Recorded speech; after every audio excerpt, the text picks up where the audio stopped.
कभी आपने सोचा है सिर्फ एक चेन खींचने से इतनी बड़ी ट्रेन रुक कैसे जाती है? चेन करती क्या है? लोकोमोटिव पायलट के पास अलार्म बजाती है या खुद ही ब्रेक लगा देती है? लोकोमोटिव पायलट का मतलब ट्रेन का ड्राइवर होता है। दोनों। जी हाँ, चेन खींचने से अलार्म भी बजता है और ब्रेक्स भी लग जाते हैं, पर पूरी तरीके से नहीं। चलिए पहले समझते हैं कि ट्रेन में ब्रेक्स काम कैसे करते हैं। तो ट्रेन में जो ब्रेक्स लगे होते हैं उनको एयर ब्रेक्स कहा जाता है या प्रेशर ब्रेक्स कहा जाता है। ये एयर के प्रेशर द्वारा लगाए या हटाए जाते हैं। इसमें 5 kg का एयर प्रेशर होता है। जब तक एयर प्रेशर बना रहता है तब तक ब्रेक्स नहीं लगते हैं। जैसे ही एयर प्रेशर कम होता है या हट जाता है वैसे ही ब्रेक्स लग जाते हैं। व्हील्स के दोनों तरफ ब्रेक पैड्स होते हैं।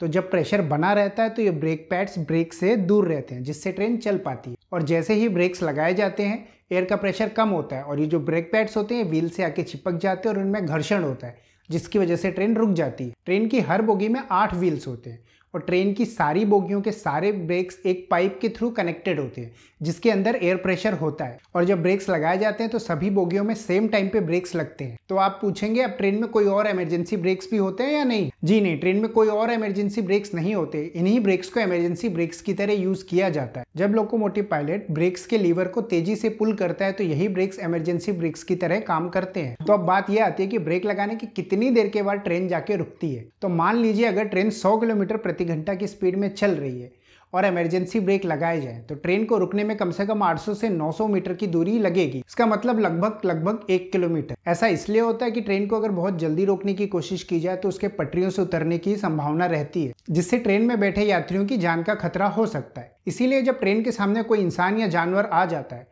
और लोकोमोटिव पायलट को लगता है कि ये दूरी बहुत कम है ट्रेन रोकने के लिए, तो वो ब्रेक्स नहीं लगाता है और हॉर्न बजाते हुए निकल जाता है। ज्यादातर समय लोकोमोटिव पायलट्स ब्रेक्स का इस्तेमाल सिग्नल मिलने पे ही करते हैं। तो अब आते हैं मुद्दे पे, चेन खींचने से होता क्या है? तो जब हम चेन खींचते हैं तो हमारी बोगी के 8 व्हील्स में तुरंत ब्रेक लग जाते हैं और जो हमसे पीछे वाली बोगी होती है उसके आगे के जो 4 व्हील्स होते हैं उनमें भी ब्रेक लग जाते हैं। इसके साथ ही लोकोमोटिव पायलट के पास एक अलार्म बजता है और उसके पास ब्रेक प्रेशर का एक गेज होता है, जिसमें वो देखता है कि प्रेशर कम होने लग गया है। इससे वो समझ जाता है कि ट्रेन में कहीं ना कहीं ब्रेक लगाए गए हैं। फिर लोकोमोटिव पायलट 3 बार हॉर्न बजाता है और इसके बाद वो ब्रेक लगा के ट्रेन को रोक देता है। तो इससे यहाँ पे एक बात बिल्कुल साफ है कि ट्रेन को चेन खींच के नहीं रोका जा सकता। ट्रेन के चेन खींचने से सिर्फ आपकी बोगी के व्हील्स में ही ब्रेक लगते हैं, जिससे ट्रेन की स्पीड थोड़ी कम हो जाती है। इसके बाद ड्राइवर ही ट्रेन को रोकता है। तो ये एक तरीके से अलार्म और ट्रेन की स्पीड कम करने के काम आता है। तो अब यहाँ पे 2 चीजें समझने वाली हैं। आपके चेन खींचने से एग्जैक्टली हुआ क्या और लोकोमोटिव पायलट ने ट्रेन रोकने के पहले 3 बार हॉर्न क्यों बजाया? तो होता यह है कि जब आप चेन खींचते हैं तो आपकी बोगी के जो ब्रेक्स का प्रेशर वॉल्व होता है वो खुल जाता है। अब इस वॉल्व से बड़ी तेजी से हवा बाहर आने लगती है, जिससे कुकर की सीटी की तरह जोर की आवाज होती है, जिसकी वजह से आपकी बोगी के जो व्हील्स होते हैं उनमें ब्रेक्स लग जाते हैं। वहीं जो ब्रेक्स का मेन पाइप होता है जिससे सारी बोगियों के ब्रेक्स कनेक्टेड होते हैं उसमें भी एयर का प्रेशर कम होने लगता है, जिसे लोकोमोटिव पायलट प्रेशर गेज में देख लेता है और लोकोमोटिव पायलट को पता लग जाता है कि किसी बोगी में ब्रेक्स लगाए गए हैं। तो एक तरीके से जब आप चेन खींचते हैं तो आप ट्रेन के ब्रेक्स ही लगा रहे होते हैं, पर वो आंशिक रूप से लगते हैं। तो बात यह आती है कि लोकोमोटिव पायलट ट्रेन रोकने से पहले 3 बार हॉर्न क्यों बजाता है? तो जो 3 बार हॉर्न बजाना ये एक तरीके का सिग्नल है, ये बताने के लिए कि चेन पुलिंग हुई है। तब ये बताया किसे जाता है? तो ये ट्रेन की लास्ट बोगी में बैठे गार्ड को और आरपीएफ को बताया जाता है। तो आरपीएफ को सिग्नल दिया क्यों जाता है? चेन पुलिंग के बाद गार्ड और आरपीएफ का काम होता है वो जाके देखें कि किस बोगी में चेन पुलिंग की गई है और किस कारण से चेन पुलिंग की गई है। तो इन्हें पता कैसे लगता है कि किस बोगी में चेन पुलिंग हुई है? तो आजकल बोगियों में फ्लैशर लगे होते हैं, जिससे पता चल जाता है कि किस बोगी में चेन पुलिंग हुई है।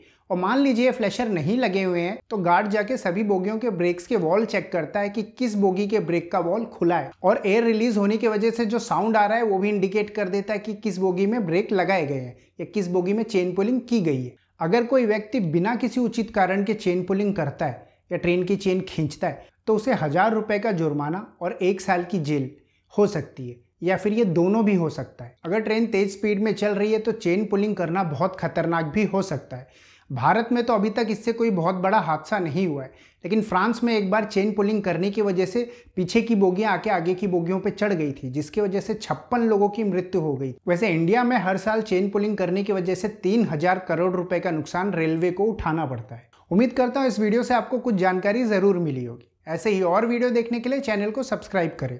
मैं हूं विशाल तिवारी, आप देख रहे थे ज्ञानोफाई। देखने के लिए आप सभी का बहुत बहुत धन्यवाद।